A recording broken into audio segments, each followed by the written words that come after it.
Hai teman-teman, selamat datang di channel artikel YouTube. Channel pertama cerita Kenshin. Kali ini admin upload lagi ya. Terima kasih. Kisah pemuda kaya, anak bos besar, pemilik 73 perusahaan, yang menjadi cleaning service. Episode 589. Pernikahan Iwan yang telah selesai. Masalah Susanti yang telah terungkap. Kini Sirena pun juga pulang. Sambil membawa hadiah dari Kenshin, yang ditaruh dalam tasnya. Tanpa tahu isinya. Begitu pula tamu-tamu yang lainnya. Namun Kenshin dan Bang Hotman, serta beberapa orang perusahaan, termasuk ayahnya Kenshin, masih ada di tempat itu. Sedang Iwan, Ririn dan kerabatnya menuju kembali pulang. Iwan tentu saja pulangnya tak di tempat kos-kosan lagi, melainkan langsung ke rumahnya Ririn istrinya. Kemudian di gedung acara pernikahan, masih ada Susanti, yang hendak dibawa polisi, untuk mempertanggungjawabkan perbuatannya. Polisi yang sudah mendapatkan bukti, akan membawa Susanti untuk diamankan. Namun Kenshin bilang, "Oh ini Pak Polisi, kita yang di sini memutuskan untuk menyudahi perkara ini, meski Susanti terbukti bersalah.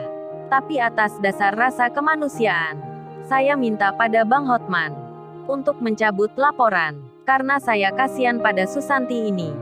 Dia sedang hamil, kalau masuk ke pengadilan, dan harus mendapat hukuman, nanti bisa melahirkan di penjara.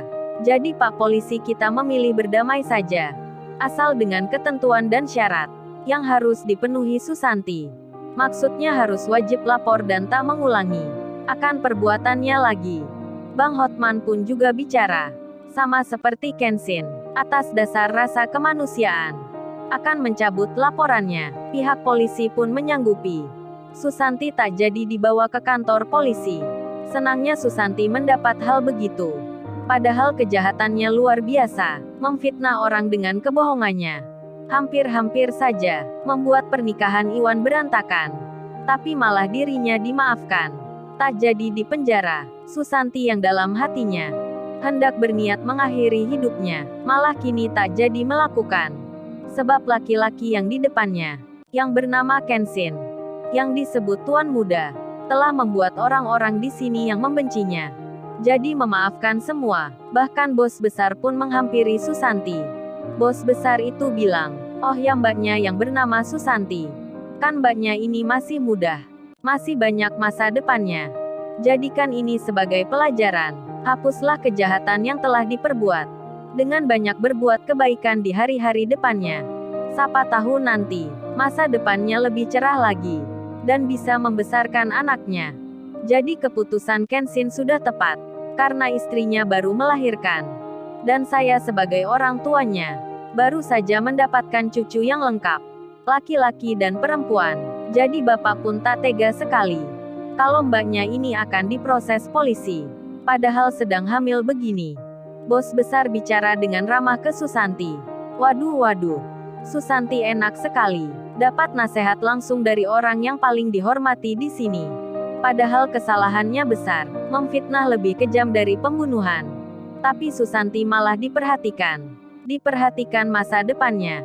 Susanti pun menangisi perbuatannya, menyesali akan dosanya. Dan Susanti pun berjanji, akan menjadi baik nantinya, tak akan mengulangi lagi. Susanti pun dilepaskan, bahkan bos besar memberinya uang untuk biaya kebutuhannya. Kebaikan bos besar pun sangat menyentuh. Begitu pula dengan Kenshin Tuan Muda. Susanti tak akan melupakannya. Kemudian beberapa jam pun terlewat. Sirena sudah di rumahnya. Sirena pun langsung teringat akan pemberian Kenshin tadi. Sebuah kotak yang dibilangnya hadiah. Sirena pun akan membukanya. Namun tiba-tiba mama dan ayahnya memanggilnya. Hingga kotak itu tak jadi dibukanya, dan ditinggal di kamarnya. Mamanya Rena berkata, "Oh ya Rena, ini ada tantemu datang dari luar negeri. Nggak bilang-bilang langsung ke sini." Sirena pun melihatnya. Rupanya itu adik dari mamanya, yang tak lain tantenya Rena. Sirena pun langsung menyambutnya. Sirena dipeluk tantenya, dan tantenya bilang, "Wah Rena sudah semakin dewasa. Katanya kini makin maju perusahaannya. Wah, tante bangga ini. Keponakan tante sudah sukses kayak gini. Nggak sia-sia Rena kamu belajar bisnis. Bisa menggantikan ayahmu. Si Rena pun menjawabnya dengan tersenyum. Sembari Rena bicara, ah itu sudah biasa tante. Lagian juga hanya meneruskan perusahaan milik ayah. Jadi saya tak istimewa. Si Rena bicara nampak merendah. Tantenya lalu berkata, kalau gitu kamu kok belum menikah Rena? Padahal sudah lama pacaran dengan Yudis. Oh ya Yudis kabarnya sekarang gimana ya? Apa perusahaannya makin pesat? Sebab tante tak tahu. Sudah 2 tahun di luar negeri. Dan tante pulang ke sini pun mau minta tolong pada Yudis. Sebab perusahaan om kamu, salah satunya ada yang terkena masalah. Omsetnya turun drastis. Masa harus ditunjang tiap bulannya?